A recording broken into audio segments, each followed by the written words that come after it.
Yo, yo, yo, again, I guess. Dude, I had some stuff get real jacked.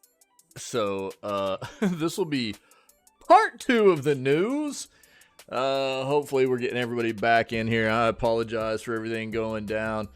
I think it was our program that runs the overlays for the camera and everything for the redemptions just crushed a bunch of the software. So the stream went down. It basically, like, I had to run a bunch of backups and stuff. A bunch of my like all the filters got deleted that we usually use, so I had to run a bunch of backups and everything. And then my camera was all jacked up on one of my scenes of OBS, so I had to fix that too. There, a lot of stuff got jacked up, man. But we're okay. That's why it's important to have backups, dude.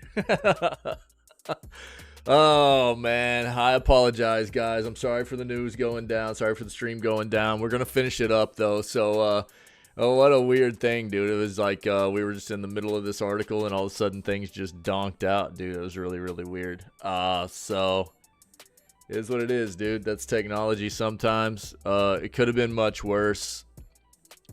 The thing you start figuring out when you work with technology all the time is the best thing you can do is prepare for the worst, you know. So if you prepare for the worst and you've got things like backups, then it makes getting everything back up and running much easier, you know. So this could have been a much worse situation, and we're okay, man. Everything's all right. We're good. It was a little bit of downtime, and that sucks, but could have been a lot longer. We got it sorted pretty quick. So no worries there, man. I'm sorry for the stream going down and everything, but we're back in it, baby, and we're gonna finish up this. This will be part 2 of March 29th's video gaming news segment. So let's go ahead and dive in here. We'll start all the way back over with this Activision article. Speaking of the Call of Duty malware stuff.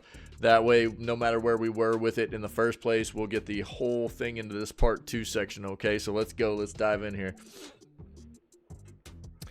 Yeah. All right. That was weird, man. Well, hopefully no more issues moving forward, all right? But let's get back in it. Here we go. Activision is reportedly looking into the malware stealing its users' login credentials. So Activision is reportedly in the midst of investigating a hacking campaign that's stealing login credentials from people playing its games.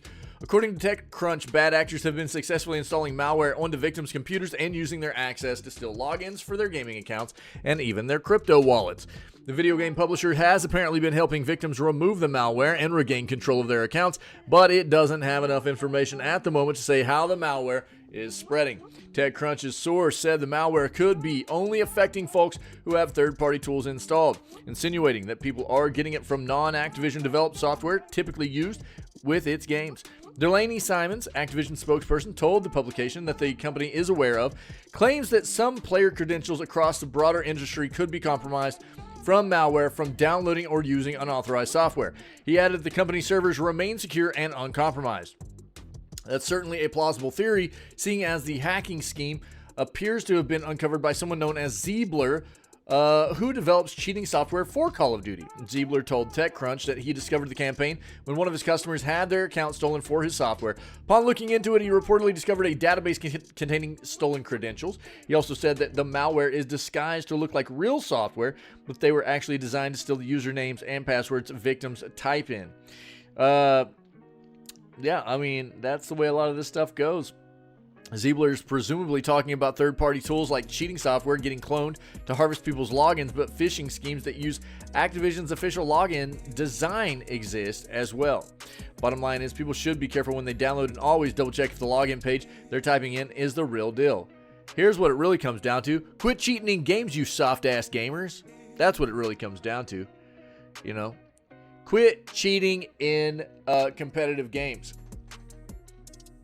Yeah. Learn how to get good. Improve your skill set. Then you don't have to deal with this crap. and you'll quit ruining everybody else's gameplay experience at the same time. Moving forward,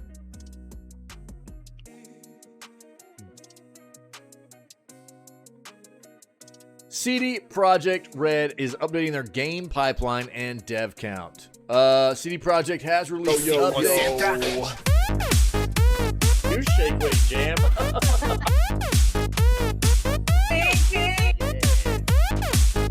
Booty baby. Booty baby. Are pretty funny, Gabs. What up, bro? You missed it, dude. We just had like the stream totally get crushed. I had some software get bonked out, took everything down. This is like part 2 of the news, dude. Yeah, it was brutal. Like the software that runs our camera filters and everything, dude, it did not, something went bad. Literally all the filters got taken out. The ones that we use, they got all removed and everything. I have a backup that I run, so it was easy to put them back in and everything, but so many onions. Oh, the last season of Ted Lasso. I've watched like the first 2 seasons. It was really good. It was really good. But I need to go back and watch the rest of it.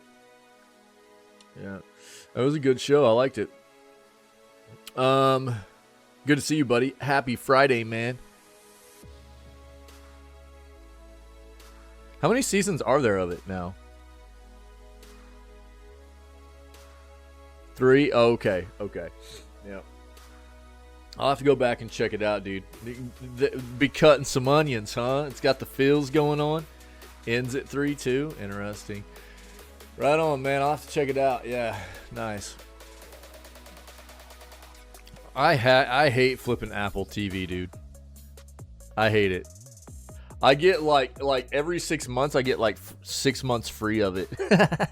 And I just got 6 more months free of it, so I'll have to watch it. But I hate Apple TV. As a platform, it's terrible. They've got some good like shows on there and stuff, but the platform itself is just so bad.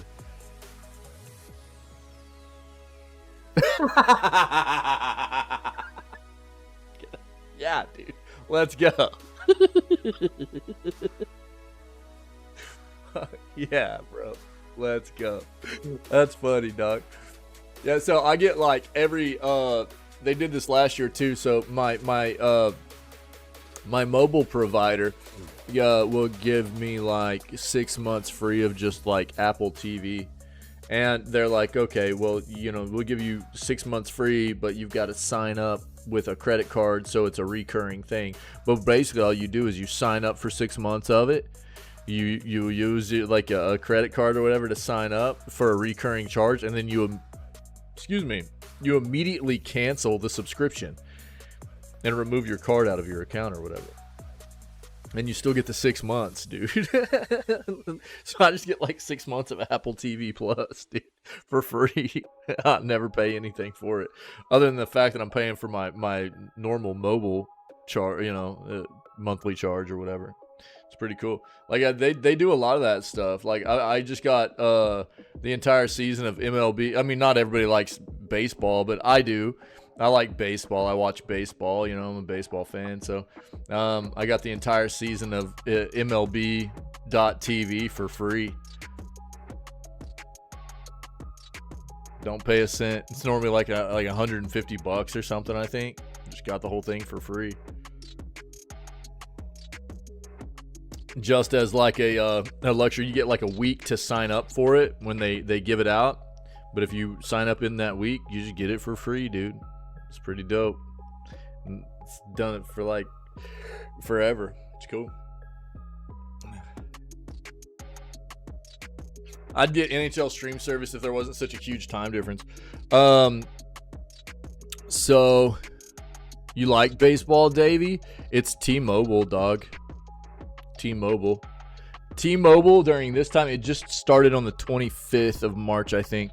There's like a period, it's right here around the beginning of the baseball season, every season, where if you're a T-Mobile customer, because T-Mobile is a sponsor of the major leagues as well, and so if you're a T-Mobile customer, then they give like a week it's like from one Tuesday to the next Tuesday.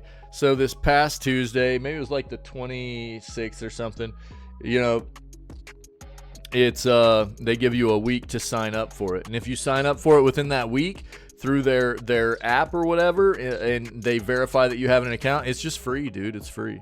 Yeah. NHL, I get to watch almost all my NHL games for free because of I watch them on ESPN Plus. So we've got, like, you know, Disney owns ESPN and Hulu, right? And so we you know, we've got a Disney Plus subscription, which gives us ESPN Plus and Hulu together as a subscription. And so that's how I watch all my hockey. It's one of the main reasons I have that subscription. So I just get to watch I stream all my hockey live on ESPN Plus. I don't like supporting Disney necessarily, but I love watching my hockey. You know? Yeah, you told me that, dude. You told me that. Yeah, I do need to watch that. Yep. I need to check it out. Yeah. So, that's how I watch all my hockey, is just ESPN Plus. Watch it all live. Yeah. Don't mind playing MLB The Show. Not great at. I used to play a lot of MLB The Show back in like the early to mid 20 teens. I played a lot of MLB The Show, but I fell out of it. I used to like it. Yeah. But it started feeling like a lot of the other sports games to me, like there wasn't a lot happening to make the game better. It was just the same thing year after year. Really. They just slap a new year on the you know, on the game, update some players. It's the way it just always felt to me. It started feeling to me, and I was like, yeah, I'm kind of done with this. Yeah, there is. And, you know, as far as, like, especially, so on Disney Plus especially, right? I mean, we're very family oriented here. They've got a lot of, you know, shows for, you know, myself and the wife and the kids to watch together and stuff like that. So it's almost like, you know, I refer to Nintendo a lot as like the Disney of gaming. It's hard to get away from it whenever you have like kiddos, you know. There's a lot of family friendly stuff that works very well. It's hard to get away from it quite often in some form or fashion, you know. It's kind of that way, dude. Kind of that way. Even if you don't have kids, I mean, it's they've got a lot of good content, man. But it's harder, I think, with kids. So, CD Projekt Red. Get back into it here. It's good to see you, buddy, man. I hope you're having a good Friday. Stream will be down this weekend, Doug. I've got holiday stuff with family, so no stream this weekend for everybody. I'm trying to remind everybody it's in the title of the stream and stuff like that. But I'll put it out on Discord and everything today too, and put it on my Twitter account and stuff. But no streams this weekend. I'll be back on Monday though. Okay. We'll have a full day of streaming today though before we call it for the weekend. CD Projekt updates game pipeline and dev count. CD Projekt has released an update on social media highlighting the state of play for every game it has in production. The update includes a visual of the split between its resources regarding development-focused manpower. It has revealed what a whopping 64% of developers are focused on Polaris, which is their upcoming Witcher game, right? The next game in the Witcher franchise that will kick off an all-new trilogy, and 627 developers, all told, are working across Cyberpunk 2077, Polaris, Orion, Sirius, Hadar, and other projects. Okay. The state of play.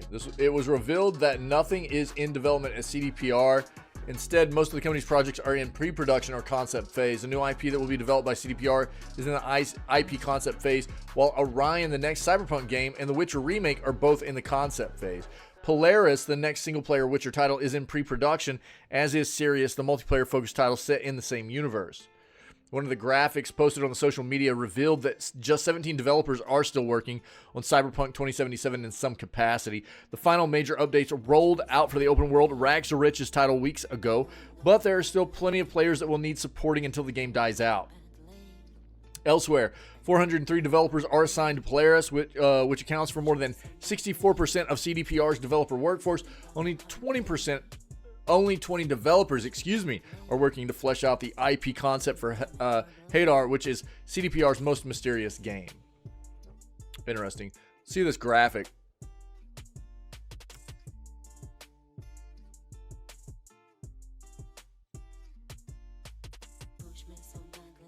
Let's see this graphic. Yeah, there you go.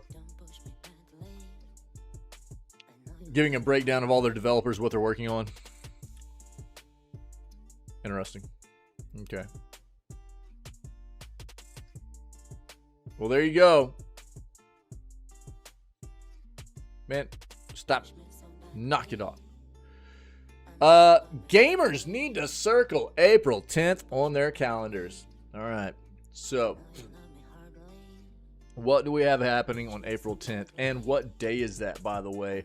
That is going to be a Wednesday, isn't it? Dang, dude. What is the deal with Wednesdays? I feel like the gaming industry is trolling me out on purpose, dog.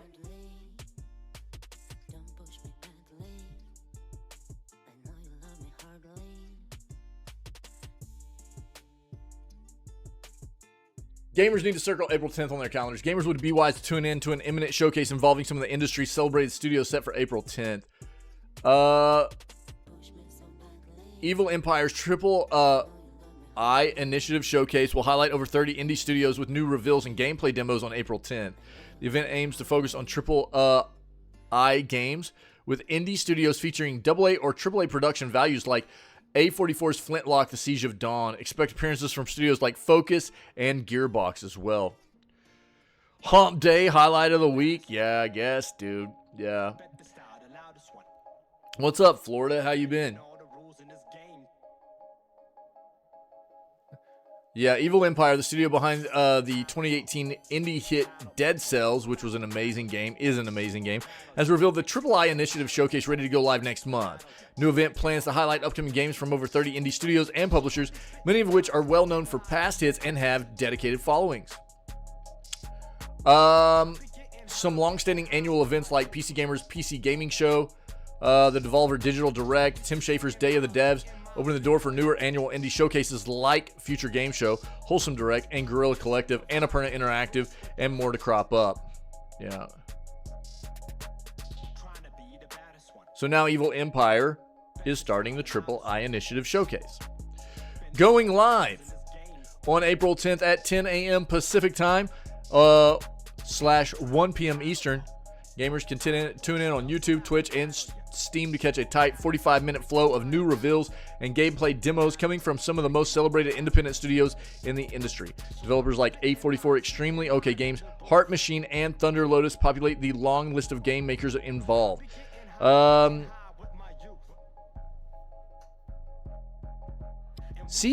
of Evil Empire, Benjamin Lulin, adds that there will be, quote, no hosting segments, no advertising, no sponsorships, no extra fluff, just games. This is going to be happening at 11 o'clock my time. Hold on.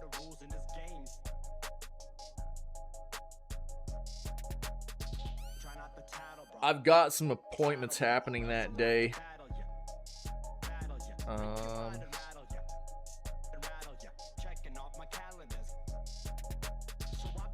I might go live for this. I might go live just for this that Wednesday. We'll see. We'll see. I'm going to bookmark this. We'll talk about it next week as we get closer, okay? If I can squeeze this in, we might go live just for this. Otherwise, obviously, we will watch this the following day in between news segment and playing games on the 11th, okay? Again, it's April 10th. There's all the info about it.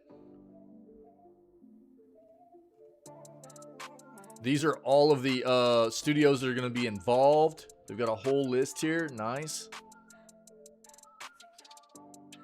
Yeah, many of these studios that are going to show up in the showcase have already announced highly anticipated games on the horizon.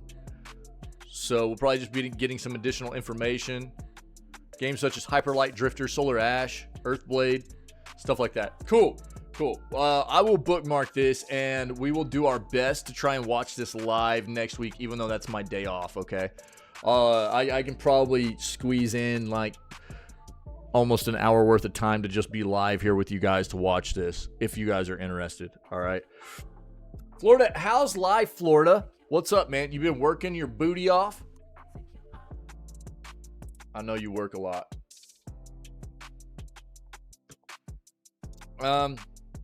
The Adult Swim Games delisting situation is strange, even to lawyers. It can't be solved with developers just republishing the games themselves. Yeah. We've been kind of watching this transpire over about the past 3 weeks to a month. It doesn't feel real good for these developers. Video games get delisted often, mostly for banal reasons like an expired music license agreement or a publishing agreement running out. But the recent delisting of Adult Swim games en masse feels a bit different. This isn't a licensing issue, nor is it the case of a live service game no longer making enough money to cover the cost of running it. According to Brandon Huffman, an attorney with Odin Law and Media and Volunteer Counsel for the International Game Developers Association, it's actually unclear why Warner Brothers, the parent company of Adult Swim, would work to delist the games at all. So those sorts of situations happen, but for a publisher to delist sort of systematically their whole catalog over time, or what seems like is eventually going to happen, to delist their whole catalog over time, that's not a rights issue at all, he said in a call with Polygon. Starting in the beginning of March, a number of independent game developers reported that they had received correspondence from Warner Brothers Discovery saying that their games would be removed from digital storefronts. The first mention of this online came from developer Owen Deary, which we covered, who posted on Twitter that the company was retiring his game Small Radios, Big Televisions. He then made the Windows PC version free to download through a self-hosted website. Others have since come forward saying that they received a similar notice from the company. However, just self-hosting an older game is easier said than done. For one thing, the developers that worked with Adult Swim games didn't all have identical agreements. For example, Raise the Dead developer Ragtag Studio received significant funding from Adult Swim Games to get its project across the finish line, but this didn't come with any other strings attached. So Ragtag published the game itself. Huffman, who's been working with people affected by the situation, said he's seen a few publishing agreements, but each one had different terms. So it's possible not every creator will be able to repost their games. More significantly, giving the developer freedom to post a game on their own platform, on a platform like Steam, while simply logistically can wipe out years of data. Discussions, reviews, wish lists, and more won't transfer to a new page. All of this is also key to preserving a game's history, according to Phil Salvador, library director at Video Game History Foundation. Quote, preserving video game history is all about more than preserving the game itself. Removing Steam listings also deletes the communities that have existed for these games, in some cases for more than a decade, he told Polygon in an email. Then there's the other disclaimer. Developers have to remove any mention of Adult Swim from the game itself. And as Salvador noted, what happens if the developers no longer have their source code? Many of these games are more than a decade old and haven't received updates in years. Yeah, Michael Molinari, who released 2013 Sound Dodger through Adult Swim Games, told Polygon in early March that he was told to remove any and all mention of Adult Swim games, including the names of people who were within the Adult Swim team and were listed in the credits, which is another huge problem for game preservation.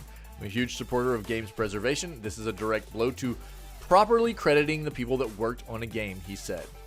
It's possible to transfer ownership of a Steam page, but that requires all parties, including Valve, to be in on the conversation.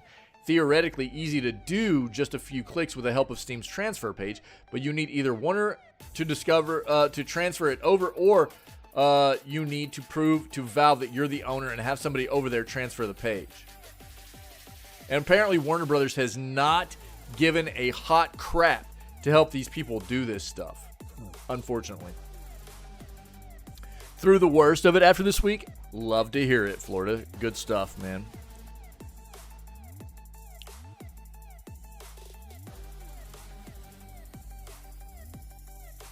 Yeah.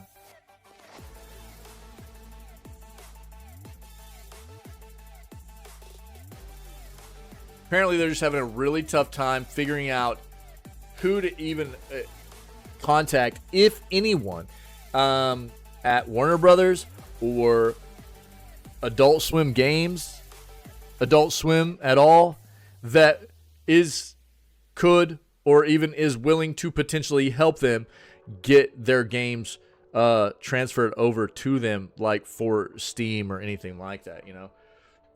The lingering question, though, is why? Why bother delisting the games at all? There are no administrative fees involved with listing a game on a platform like Steam, minus having to pay Valve a percentage of sales. If these games have been around so long that they're not making much money anymore, then it wouldn't cost Warner much at all to keep them. The likelihood that a publisher delists a game is very low, because as soon as you delist the game, you stop making money off of it. And so, if a game is being delisted, it must be, in theory, making so little money that the burden of writing the check to the developer is too much administrative cost, or something bigger is going on. Not every impacted developer has announced their game will be delisted yet, but the expectation is that those notices will come in.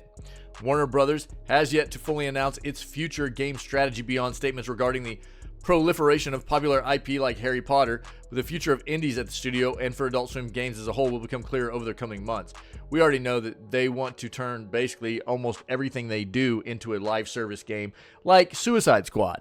So get ready for it if you are a lover of any franchises underneath Warner Brothers. Now, we do know that they're making Wonder Woman right now. It is going to be a single-player game, not a live service game. It's going to have the Nemesis system in it, like the Shadows of Mordor games. And people are psyched about that. But there's reason to be very kind of sus about what Warner Brothers is pushing out at this point.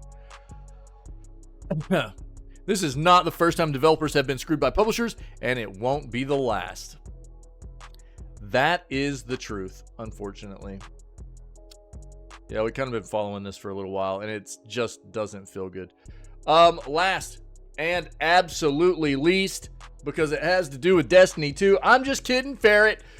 He's lurking right now, or is supposed to be anyways, I think. He's going to be like, yo, I'm back.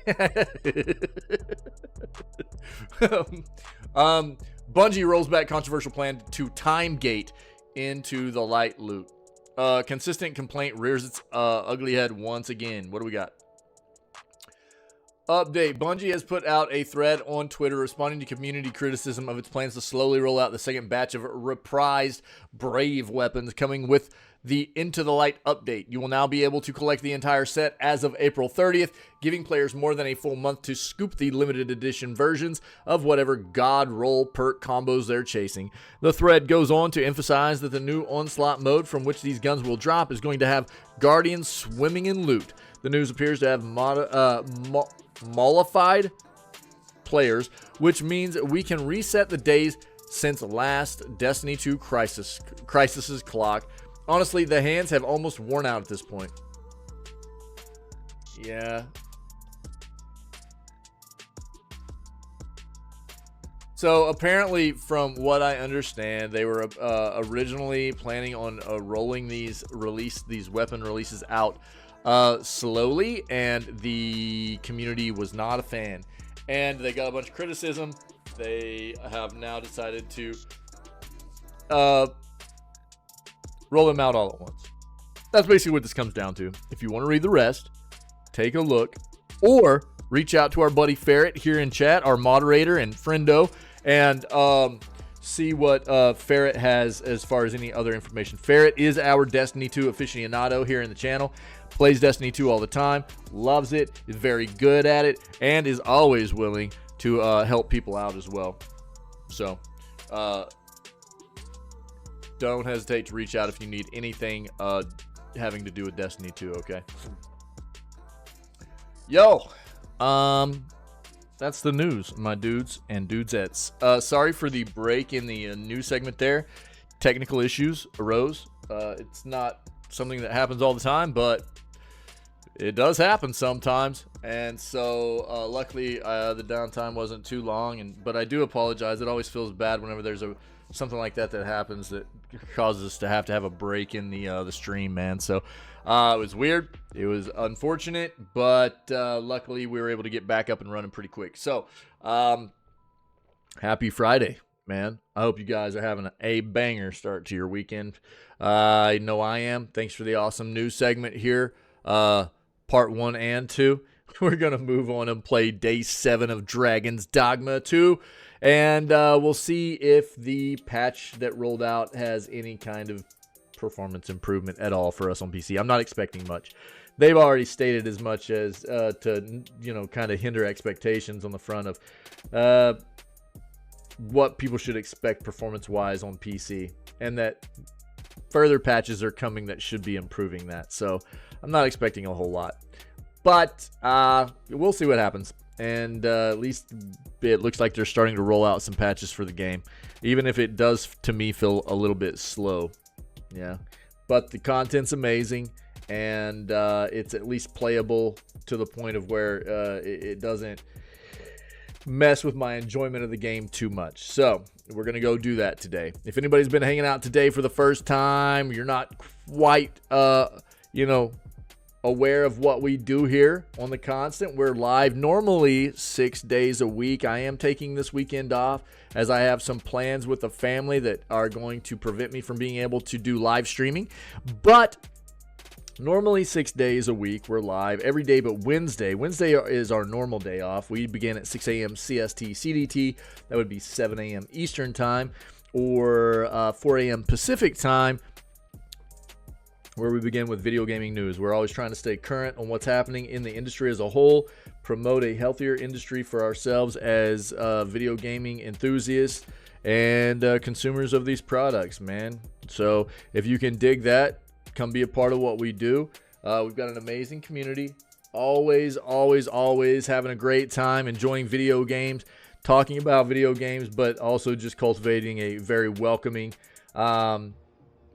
enjoyable atmosphere for everybody to be a part of here, where obviously we laugh a lot, but it's also about forming legitimate friendships and relationships that are something that will last, and it's about taking care of one another and spreading good vibes and being void of negativity and toxicity. And if you can dig that, if that's your vibe, then I definitely think that you belong here and you would fit in well with us. So come check us out and be a part of what we do when we're doing it. So I guess other than that, just stay healthy, stay safe, be kind. I'm not done here. We're not finished. We got plenty. We got the rest of the day left, man, to be playing Dragon's Dogma 2, which is what we're about to do. But I'm going to run us an outro real quick. So as soon as this outro is over, I'll be right back up here and we will start getting ready to play games, all right? You guys rock. Thanks for the awesome news segment. I'll be right back.